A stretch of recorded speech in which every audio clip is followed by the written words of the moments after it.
Sara, Palakkad ഉപതെരഞ്ഞെടുപ്പിന്റെ തുടക്കത്തിൽ കോൺഗ്രസിന് വലിയ മുന്നേറ്റമുണ്ടാക്കുവാൻ കഴിഞ്ഞിരുന്നു. എന്നാൽ അവസാന ഘട്ടം എത്തുമ്പോൾ അത് BJPയും കോൺഗ്രസും തമ്മിലുള്ള മത്സരം കൂടുതൽ ശക്തമാകുകയാണ് ചെയ്തത്. കടുപ്പമേറി.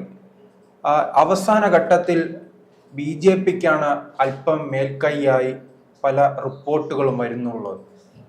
അങ്ങനെയാണെങ്കിൽ ഈ അവസാന ഘട്ടത്തിൽ കോൺഗ്രസ് പരാജയപ്പെടുകയാണെങ്കിൽ ഭാവിയിൽ എങ്ങനെയായിരിക്കും രാഷ്ട്രീയം മുന്നോട്ട് പോകുക?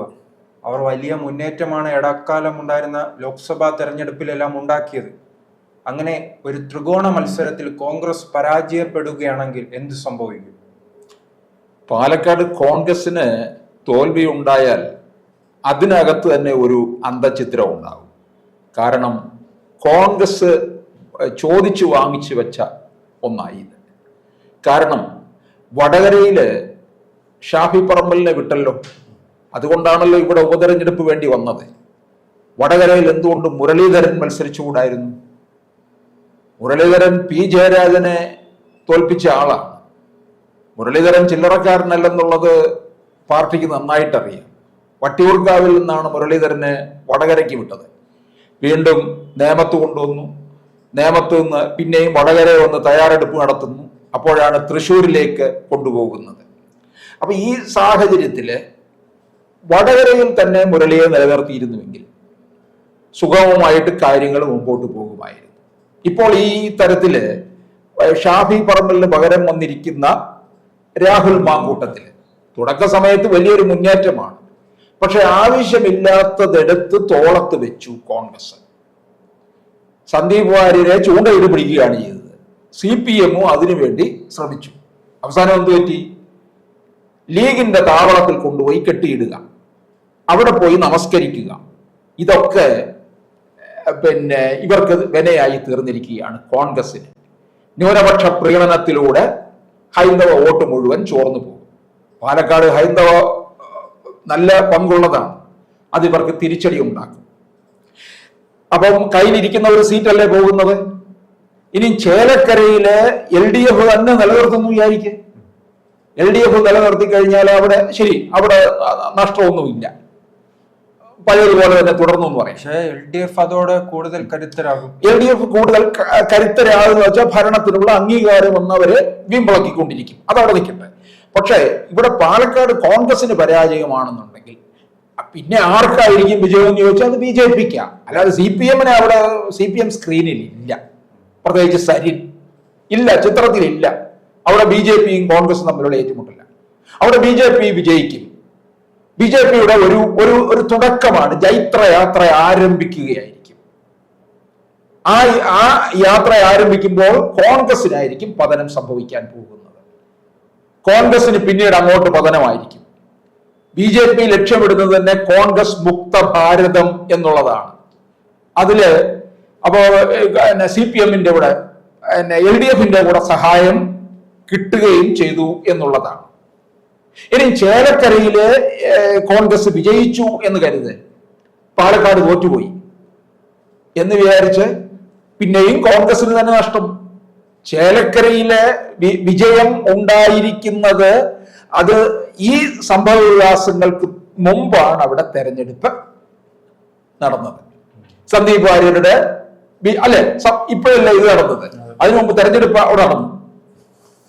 പിന്നെ വയനാട്ടിലേക്ക് അതിനു മുമ്പ്, തെരഞ്ഞെടുപ്പിന് മുമ്പ് സന്ദീപ് വാര്യർ ഇങ്ങോട്ട് മാറി വന്നിരുന്നുവെങ്കിൽ വയനാട്ടിൽ പോയി പ്രിയങ്ക ഗാന്ധിക്ക് വേണ്ടി വോട്ട് ചോദിക്കാമായിരുന്നു. രാഹുൽ ഗാന്ധിയെ കുറെ പറഞ്ഞതല്ലേ.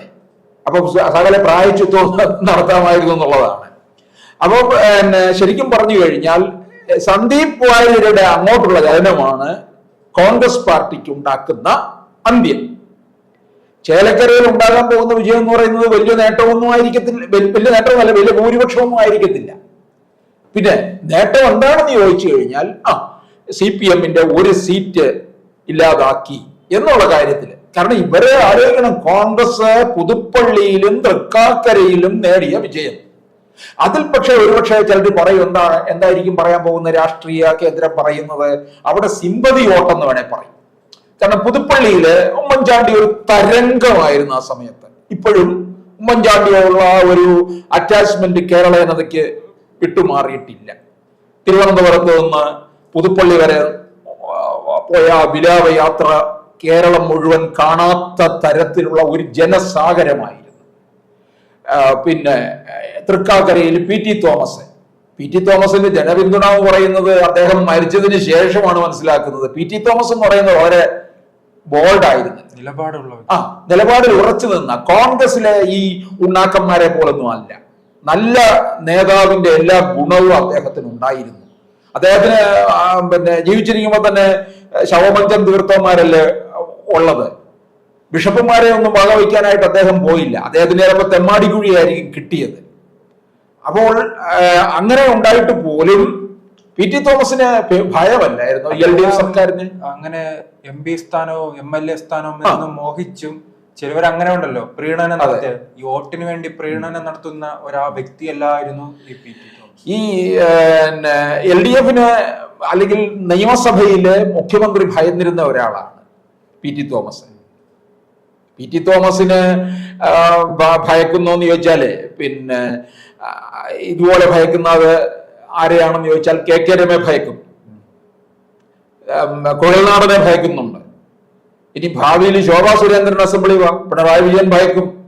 കാരണം വെട്ടിത്തുറന്ന് തന്റെ ഇടത്തോടുകൂടി ആർജവത്തോടെ കാര്യങ്ങൾ പറയാൻ കഴിയുന്ന അപൂർവം ചില നേതാക്കന്മാരാണ് ഉള്ളത്. KK രമ എന്ന് പറയുന്ന കാണുമ്പോഴേ CPM-ന് കാലിളവ് എന്നുള്ളതാണ്. അപ്പം എന്തായാലും ഇവിടെ കോൺഗ്രസിനായിരിക്കും നഷ്ടം സംഭവിക്കാൻ പോകുന്നത്.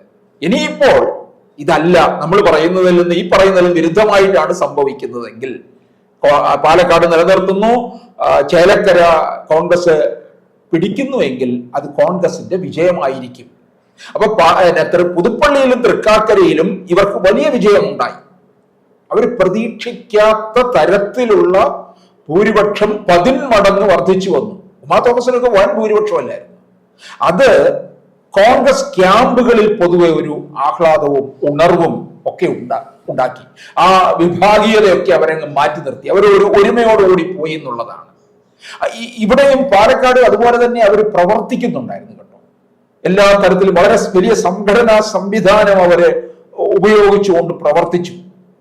പക്ഷെ ആ പ്രവർത്തിച്ചു വന്നപ്പോഴാണ് ഈ സന്ദീപ് വാര്യർ എന്ന് പറയുന്ന സാധനത്തിനെ അവരെടുത്തു വെച്ചതോടുകൂടി അവരുടെ ഇല്ലം മുടിഞ്ഞു എന്ന് വേണേ പറയാം. ഈ വാര്യർ കയറി ഇല്ലം തകർത്തു, അതിനെ തീയിട്ടേണ്ടി വന്ന അവസ്ഥയിലാക്കി. അപ്പൊ കോൺഗ്രസ് തന്നെ കോൺഗ്രസിന്റെ നാശം 2 രീതിയിൽ ചോദിച്ചു വാങ്ങിച്ചു. ഒന്ന്, വടകരയിലേക്ക് ഷാഫിയെ പറഞ്ഞു വിട്ടത്. 2, വഴിയെ പോയ വയ്യാവേലിയെ എടുത്തു വെച്ചത്. എന്ത് കാര്യത്തിന് ഈ സന്ദീപ് വാര്യരെ എടുത്തു വെക്കേണ്ട കാര്യം എന്താണ്? ഈ ഓരോരുത്തരും CPM-ഉം ശ്രമിച്ചതാണ്. സരിൻ പാർട്ടി വിട്ടിട്ടും ആ പാലക്കാട് മണ്ഡലത്തിൽ ആ മേൽക്കോയ്മ നിലനിർത്താൻ UDF-ന് കഴിഞ്ഞിരുന്നു. അതിനിടയിലാണ് സാറ് പറയും പോലെ സന്ദീപ് വാര്യറിന്റെ വരവ്. അത് പൂർണ്ണമായി തന്നെ വലിയ തിരിച്ചടിയാണ്. അത് BJP-ക്ക് അല്ല ആർക്ക് തിരിച്ചടി വരും? അപ്പം കോൺഗ്രസിന് തിരിച്ചടി ഉണ്ടാകും. അത് പിന്നെ BJP ഈ അവസരം എന്ത് ചെയ്യുന്നുണ്ട്? BJP കയറി വരികയുമാണ് ചെയ്യുന്നത്. BJP-ക്ക് വളരാൻ കിട്ടിയ ഒന്നാം തരം അവസരമായിട്ട് പാലക്കാട്ടെ തോൽവി വരുന്ന തദ്ദേശ സ്വയംഭരണ തെരഞ്ഞെടുപ്പിലെ നിയമസഭയിലും ബാധിക്കാനുള്ള അത് ബാധിക്കും. ഇപ്പൊ ഈ ഉപതെരഞ്ഞെടുപ്പ് എന്ന് പറയുന്ന ഒരു ചെറിയൊരു ഒരു സെമി ആയിട്ട് വേണമെങ്കിൽ കാണാം. സെമി ഫൈനലായിട്ട് എടുത്തുകൊണ്ട് പോയാൽ തദ്ദേശ സ്ഥാപനങ്ങളിലേക്കുള്ള തെരഞ്ഞെടുപ്പിന്റെ ഒരു ചൂണ്ടുപലകയായിട്ടും നിൽക്കുമെന്നുള്ളതാണ്. LDF ഇതിനകത്തൂടെ ചില പാഠം പഠിക്കും. പക്ഷെ അവരെത്ര തിരുത്തിയാലും ജനം അവരെ തിരുത്താൻ വേണ്ടി ഒന്നും തയ്യാറാകത്തില്ല.